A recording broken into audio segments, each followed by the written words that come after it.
ભાઈ બહેનો ધોરણ 5 વિષય ગણિત ગઈકાલના વિડીયોમાં આપણે અહીં સુધીનું પૂરું કરેલું છે. ઓકે બાળકો, આજે આપણે જોવાનું છે મહાવરો વિવિધ દેશોનું ચલણી નાણું. બરોબર. શું તમે અન્ય દેશોમાં વપરાતી ચલણી નોટો કે સિક્કા જોયા છે? બાળકો, આ છે અન્ય દેશોમાં વપરાતા ચલણી નોટો અને સિક્કાઓ. શિવમ બેંક પાસે જ્યારે આપણે અન્ય દેશોનું નાણું બદલાવીએ તો આપણને કેટલા ભારતીય રૂપિયા મળી શકે તે માટેનું અહીંયા કોષ્ટક છે. બરાબર. ધારો કે શ્રીલંકામાં વપરાતા પૈસાનું નામ એટલે કે જે નાણું છે એનું નામ છે વોન, અને એ એક વોનની કિંમત ભારતીય રૂપિયા પ્રમાણે 0.06. બરાબર. એવી જ રીતે શ્રીલંકામાં તો રૂપિયો છે અને એનો 1 રૂપિયો બરાબર ભારતના 43 પૈસા. નેપાળનો 1 રૂપિયો બરાબર ભારતના 62 પૈસા. હોંગકોંગનો $1 બરાબર ભારતના 8 રૂપિયા અને 40 પૈસા.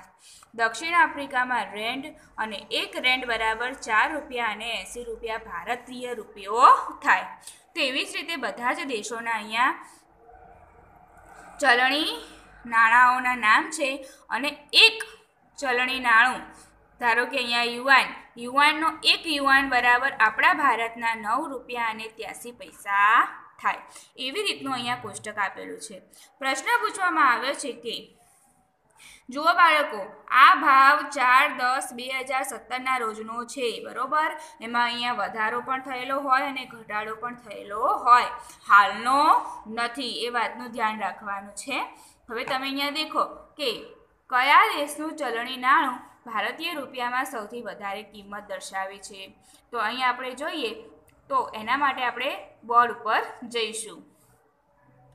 અહીંયા આપણે આનો જવાબ જોઈ લઈએ કે કયા દેશનું ચલણી નાણું ભારતીય રૂપિયામાં સૌથી વધારે કિંમત દર્શાવે છે. તો અહીંથી સૌથી વધારે કિંમત શાની છે બાળકો? ઇંગ્લેન્ડની. ઇંગ્લેન્ડનો 1 પાઉન્ડ બરાબર ભારતના કેટલા થાય? 86 રૂપિયા અને 63 પૈસા. તો આનો જવાબ આવે ઇંગ્લેન્ડ. હવે આપણે આગળ જોવાનું છે દાખલા નંબર 2, જે આપણે બોર્ડ ઉપર જઈશું.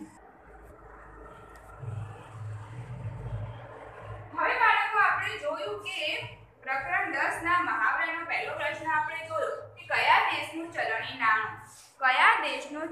નાણું ભારતીય રૂપિયામાં સૌથી વધારે કિંમત દર્શાવે છે. તો આપણે જોયું કે કયા દેશનું આવ્યું બાળકો? ઇંગ્લેન્ડ. કયા દેશનું આવ્યું? ઇંગ્લેન્ડ. બરોબર બાળકો. તો અહીં આપણે લખીશું કે ઇંગ્લેન્ડ.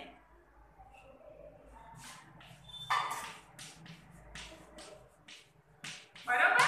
એટલે કે ઇંગ્લેન્ડનું ચલણી નાણું એ ભારતીય રૂપિયામાં સૌથી વધારે કિંમત દર્શાવે છે. બરોબર. હવે આગળ આપણે જોઈએ કે મિથુનના કાકા અમેરિકામાં રહે છે. તે મિથુનને ભેટ તરીકે $10 મોકલે છે. બરાબર. ભેટ રૂપે $10 મોકલે છે. મિથુન શાળા પ્રવાસ માટે 350 રૂપિયા ભારતના 350 રૂપિયા વાપરે છે. તો તેની પાસે આ $10 માંથી 350 રૂપિયા વાપરતા કેટલા પૈસા બાકી રહેશે એ જાણવું હોય તો સૌથી પહેલા તો આ $10 નો ભારતીય રૂપિયામાં ફેરવતા મિથુન પાસે કેટલા પૈસા આવશે એ આપણે જાણવું પડે. તો અહીંયા આપણે લખવું પડે કે મિથુનના કાકા તરફથી મળતી રકમ કેટલી છે બાળકો? તો $10. કેટલી છે? $10. હવે એને આપણે ભારતીય રૂપિયામાં ફેરવવી હોય તો જુઓ તમે કોષ્ટકમાં જુઓ કે $1 બરાબર ભારતના 65 રૂપિયા અને 29 પૈસા છે. તો અહીં આપણે શું કરવું પડે?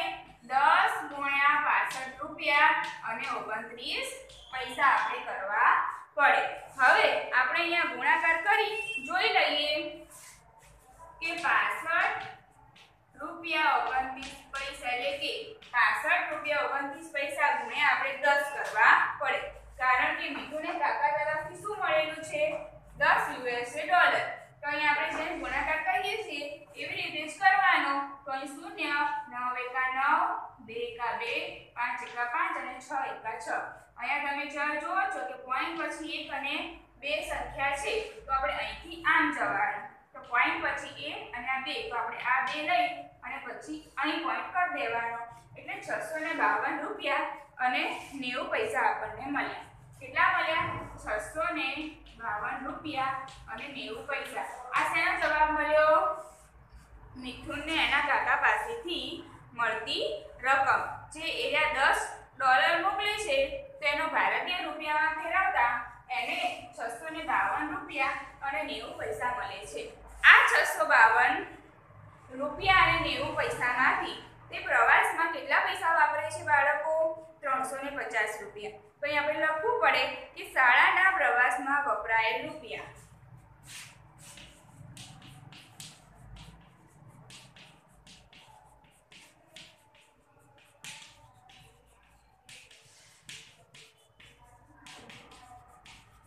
શાળાના પ્રવાસમાં વપરાયેલ રૂપિયા કેટલા છે બાળકો? 350.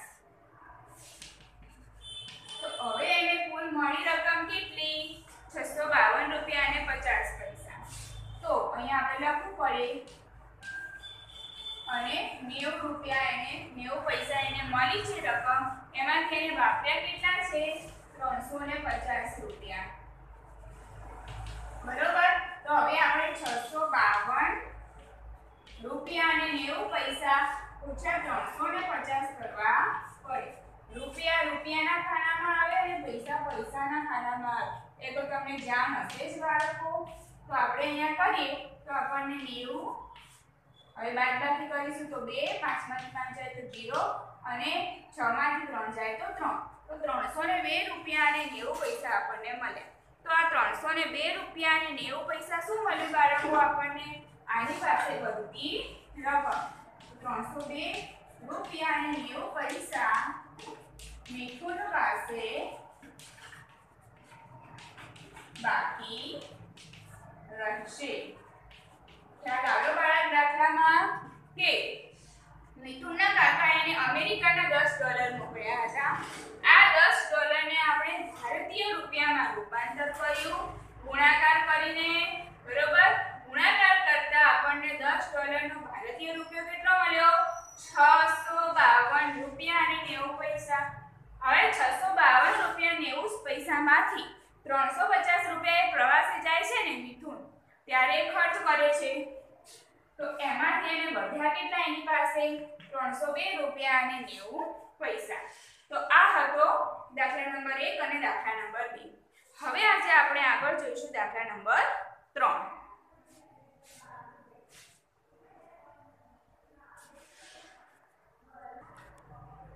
હવે બાળકો આપણે જોઈએ દાખલા નંબર 3C. માજીદના પિતાજી સાઉદી અરેબિયામાં કામ કરે છે. તેમને પગાર પેટે 1000 સાઉદી દિરહામ મળે છે. જ્યારે અરુણના પિતાજી શ્રીલંકામાં કામ કરે છે. તેમને પગાર પેટે 2000 શ્રીલંકન રૂપિયા મળે છે. તો પગાર પેટે ભારતીય ચલણ મુજબ કોને વધારે રૂપિયા મળે? તો આપણે સૌથી પહેલા માજીદના પિતાજી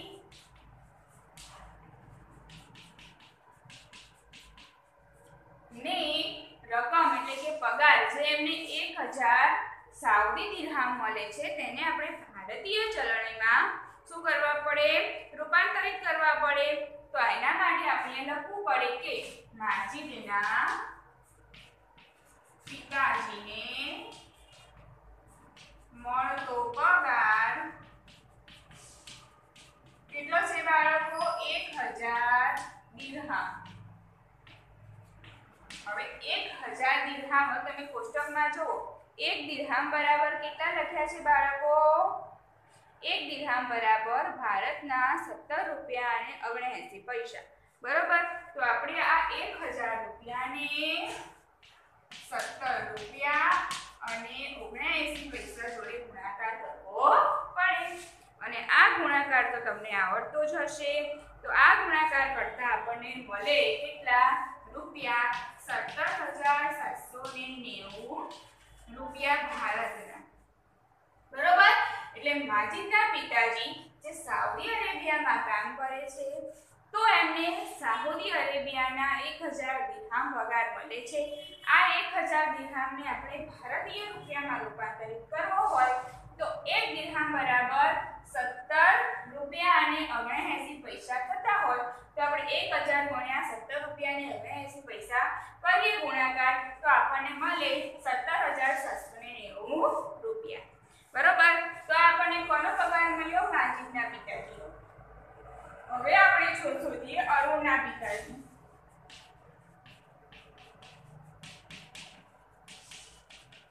તો અરુણના પિતાજી ક્યાં કામ કરે છે? શ્રીલંકામાં। શ્રીલંકામાં એમને મળતો પગાર 2000 શ્રીલંકન રૂપિયા છે। તો અહીં આપણે શું લખવું પડે કે અરુણના પિતાજીનો પગાર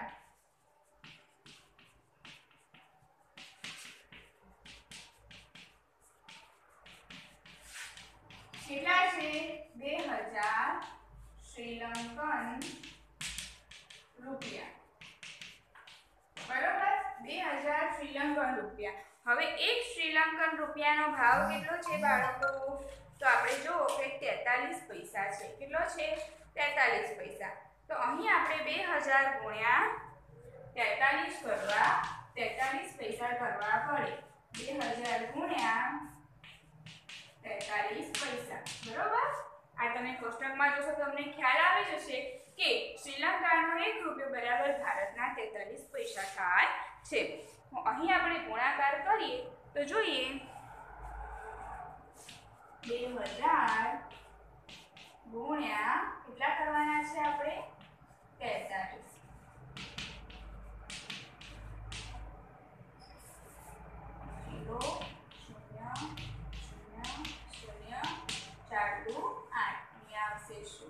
કોઈ પણ સંખ્યાને શૂન્ય વડે ગુણતા 0 0 0 અને 3 2 6 તો આપણને જવાબ મળશે 860 રૂપિયા।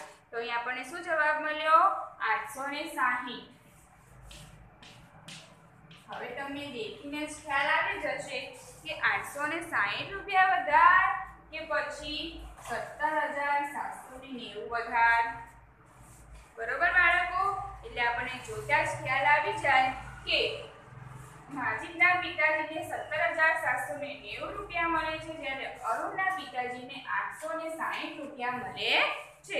તો માજીદના પિતાજીનો પગાર એ અરુણના પિતાજી કરતા વધારે છે। તો અહીંયા તમારે લખવું પડે કે આમ માજીદના પિતાજીનો પગાર અરુણના પિતાજી કરતા વધારે છે। બરોબર બાળકો, હવે આપણે આગળ જોઈએ દાખલા નંબર 4 એટલે કે ડી। બરોબર,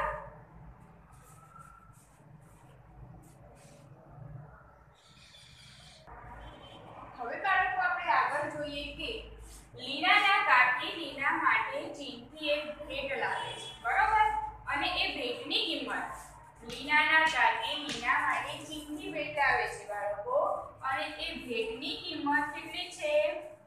30 યુઆન। બરોબર, તો તેની ભારતીય ચલણ મુજબ આપણે કિંમત શોધવી હોય તો એના માટે સૌથી પહેલા આપણે શું જાણવું પડે કે 1 યુઆન બરાબર ભારતના 9 રૂપિયા અને 83 પૈસા। 1 યુઆન બરાબર ભારતના કેટલા થાય? 9 રૂપિયા અને 83 પૈસા। બરોબર બાળકો, હવે આપણે શું કરવાનું? 30 ને આ સંખ્યા જોડે ગુણવાના। બરોબર, એટલે કે આપણે અહીંયા લખવું પડે કે 30 ગુણ્યા 9 રૂપિયા અને 83 પૈસા। હવે આપણે અહીંયા ગુણાકાર કરીએ તો આપણને શું જવાબ મળે બાળકો? તો જોઈએ, આપણે કરીએ કે 9 રૂપિયા 83 પૈસા ગુણ્યા 30। બરોબર બાળકો, અહીં 0 3 કરી 9 3 8 24 નો ચોપડો વધી ચડી 2 3 9 27 28 અને 29। હવે અહીંયા આપણને ખબર છે કે પોઈન્ટ પછી 2 નંબર છે તો અહીંથી આપણે આમ વધીએ તો 1 અને 2 ને છોડીને આપણે અહીંયા પોઈન્ટ મૂકી દઈએ છીએ। તો આપણને શું જવાબ મળ્યો? 294 રૂપિયા અને અને 90 પૈસા. તો આ હતો આપણો જવાબ કે લીનાના કાકી લીના માટે જે ચીનથી બેટ લાવ્યા હતા ને એ બેટની કિંમત 30 યુઆન હતી. ચીનના પૈસા મુજબ ચીનના રૂપિયા મુજબ 30 યુઆન હતી. એની ભારતીય ચલણ મુજબ કિંમત થાય 294 રૂપિયા અને 90 પૈસા. હવે આગળ આપણે જોવાના છે દાખલા એ ત્રણ પણ આપણે જોઈ લઈએ.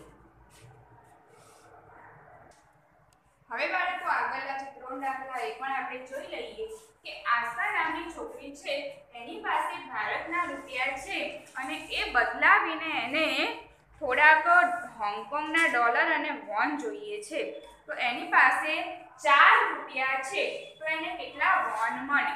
તો આપણને એ જાણવું પડે કે શું જાણવું પડે બાળકો કે એની પાસે 1 વોન બરાબર કેટલા પૈસા થાય? તો એ આપણે જોઈએ તો ભારતનો 1 રૂપિયો બરાબર ત્યાંનો 1 વોન તો એ કેટલો થાય બાળકો? તો અહીંયા આપણે લખવું પડે કે 1 વોન બરાબર 0.06 એટલે કે 6 પૈસા બરાબર. તો હવે આપણે અહીંયા આગળ લખવું પડે કે 1 વોન બરાબર 0.06 રૂપિયા. તો 4 રૂપિયા બરાબર કેટલા? તો અહીં શાનો અને શાનો ગુણાકાર કરવો ભાગાકાર કરવો પડે બાળકો આપણે? તો 4 ભાગ્યા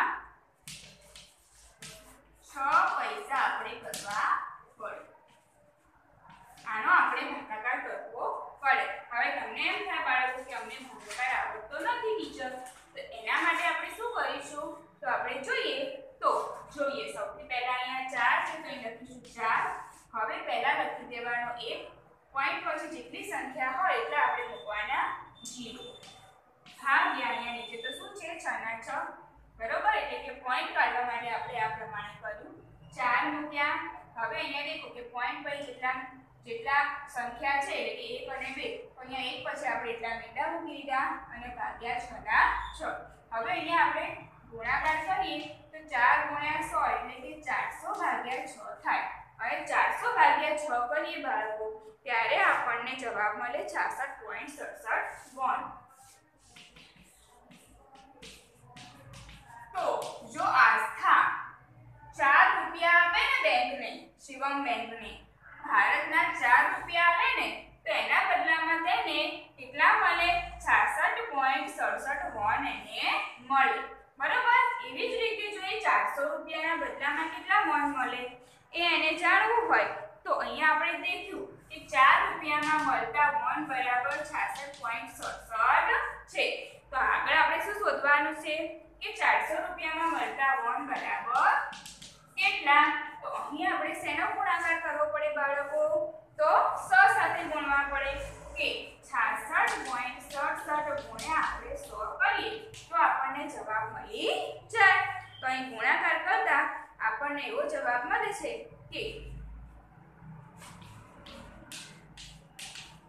આ એનો આપણો જવાબ બરોબર કે આટલા પૈસા એને 100 જોડે ગુણાકાર કરતા આપણને મળે કે 6666 પોઈન્ટ એટલે કે 6666 રૂપિયા અને 67 પૈસા બરોબર. અને એને આપણે ફેરવીએ ત્યારે આપણને જવાબ મળે છે કે 66 રૂપિયા અને 67 પૈસા. એને જો 400 રૂપિયા જો એ શિવમ બેંકને આસ્થા આપે તો તેના બદલામાં એને 66 રૂપિયા અને 67 પૈસા મળે. હવે તેને 508 રૂપિયાના બદલામાં હોંગકોંગ ડોલર જોઈએ છે બરોબર. તો એના માટે આપણે શું જાણવું પડે કે હોંગકોંગના ડોલરનો આપણો 1 રૂપિયો બરાબર હોંગકોંગના ડોલરના કેટલા બરોબર. તો અહીં આપણે જાણીએ કે આપણને ખબર જ છે કોષ્ટકમાં જોઈએ તો કે 8 રૂપિયા 40 પૈસા બરાબર 1 હોંગકોંગ ડોલર. 8 રૂપિયા 40 પૈસા બરાબર 1 હોંગકોંગ ડોલર. હવે બાળકો આગળ શું કરીશું આપણે? તો જોઈએ કે 508 રૂપિયા એની પાસે છે બરોબર. તો એને હોંગકોંગ ડોલર કેટલા મળે એ જાણવા માટે આપણે શું કરવાનું? 508 ભાગ્યા 8 રૂપિયા અને 40 પૈસા.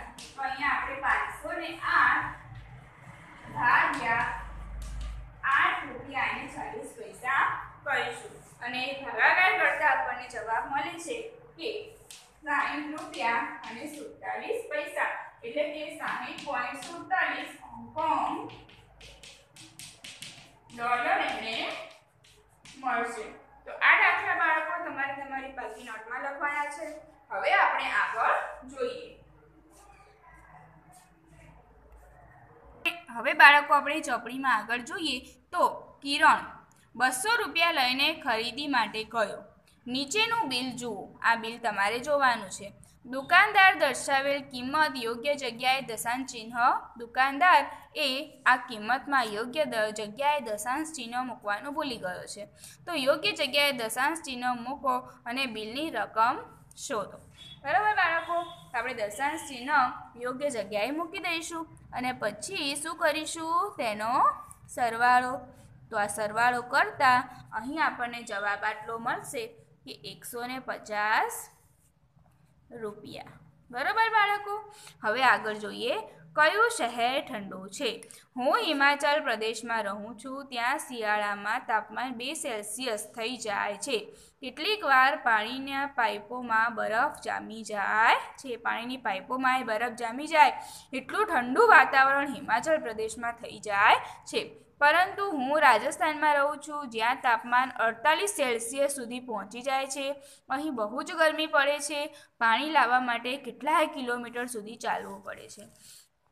એવું સ્થળ હિમાચલ પ્રદેશ કે જ્યાં એટલી ઠંડી પડે કે પાણીની પાઇપોમાં બરફ જામી જાય। અને બીજું સામે જ પ્રદેશ છે રાજસ્થાન, જ્યાં 48 સેલ્સિયસ જેમ જેમ તાપમાન ઊંચું જાય ને બાળકો એમ એમ ગરમી વધે।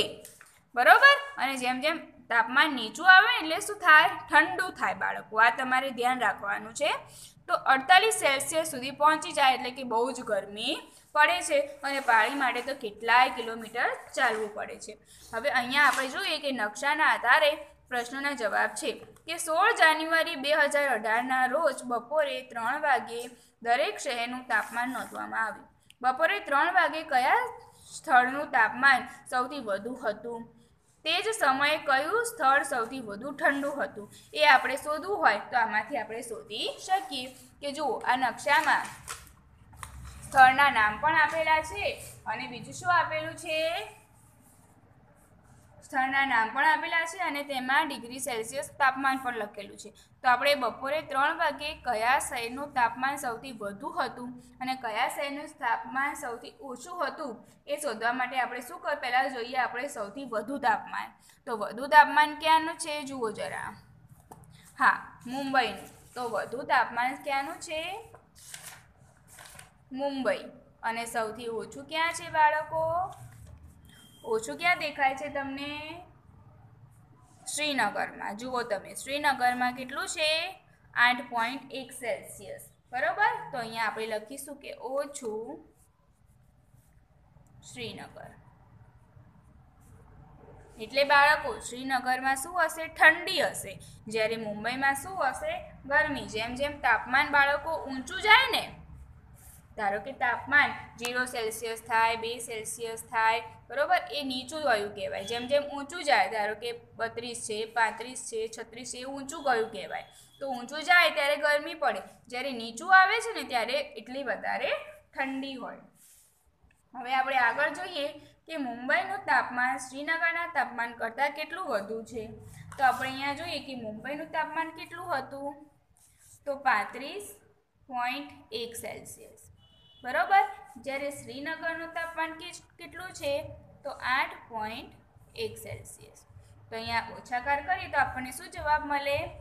27.0 સેલ્સિયસ। બરાબર, તો આટલું એનું ઓછું આવે।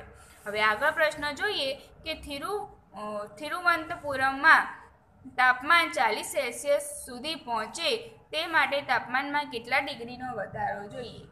બરાબર બાળકો, હવે બાળકો તમે જુઓ કે તિરુવલ્લમનું તાપમાન 40 ડિગ્રી સેલ્સિયસ છે। આ તાપમાન પહોંચે તે માટે તાપમાનમાં કેટલા ડિગ્રીનો વધારો જોઈએ? તો તમે તિરુવલ્લમનું તાપમાન જુઓ કે 33 0.5 સેલ્સિયસ છે। હવે 40 સેલ્સિયસ સુધી પહોંચવા માટે આપણે એને શું કરવું પડે? તો 40માંથી 33 સેલ્સિયસને બાદ કરીએ તો જવાબ શું મળ્યો? 6.5 સેલ્સિયસ, બરોબર। હવે ચેન્નાઈ કરતાં કોલકાતાનું તાપમાન કેટલું ઓછું હતું? તો એના માટે આપણે ચેન્નાઈ અને કોલકાતાના તાપમાનની બાદબાકી કરવી પડે તો આપણને જવાબ મળે 3.3 સેલ્સિયસ। આ જ દિવસે સવારે 3 વાગ્યે પણ આ શહેરોનું તાપમાન નોંધવામાં આવ્યા છે, જેના કોષ્ટક જુઓ અને પ્રશ્નના જવાબ આપો। જુઓ, આ બાળકો સવારનું તાપમાન છે અને એ જ રાજ્યોનું આ બપોરનું તાપમાન છે, બરાબર। તો હવે આપણે સવારનું તાપમાન જોવું છે તો આ કોષ્ટક જોવાનું કે સવારે 3 વાગે કયા શહેરનું તાપમાન સૌથી ઓછું હતું? કલ્પના કરો તમે ત્યાં હો તો શું અનુભવો તેનું વર્ણન કરો। તો સૌથી ઓછું તાપમાન અહીંયા તમે જો આપણને ક્યાંનું દેખાય છે? શ્રીનગરનું। તો શ્રીનગરમાં કેટલું છે? 1.3 સેલ્સિયસ જ છે, એટલે કેટલી ઠંડી હશે? આપણે તો ઠરી જ જઈએ। તો તમારે વર્ણવવાનું છે કે આટલી બધી ઠંડીમાં આપણે શું કરીએ, બરાબર। ચેન્નાઈમાં સવારે 3 વાગ્યે તથા બપોરે 3 વાગ્યે માપેલા તાપમાન વચ્ચેનો તફાવત કેટલો હતો, બરાબર, અને ભોપાલમાં પણ। હવે ચેન્નાઈ અને ભોપાલ બંનેનું સવારનું અને બપોરનું તાપમાન લખીને બાદબાકી કરતાં ચેન્નાઈનો 8.8 સેલ્સિયસનો તફાવત મળે છે, જ્યારે ભોપાલના સવાર અને બપોરના તાપમાનની બાદબાકી કરતાં આપણને 16.1 સેલ્સિયસનો તફાવત મળે છે। તો બાળકો, આ હતો ચોપડીમાં પ્રકરણ 10। આવતીકાલથી આપણે પ્રેક્ટિસ વર્ગમાં પ્રકરણ 10 જોઈશું।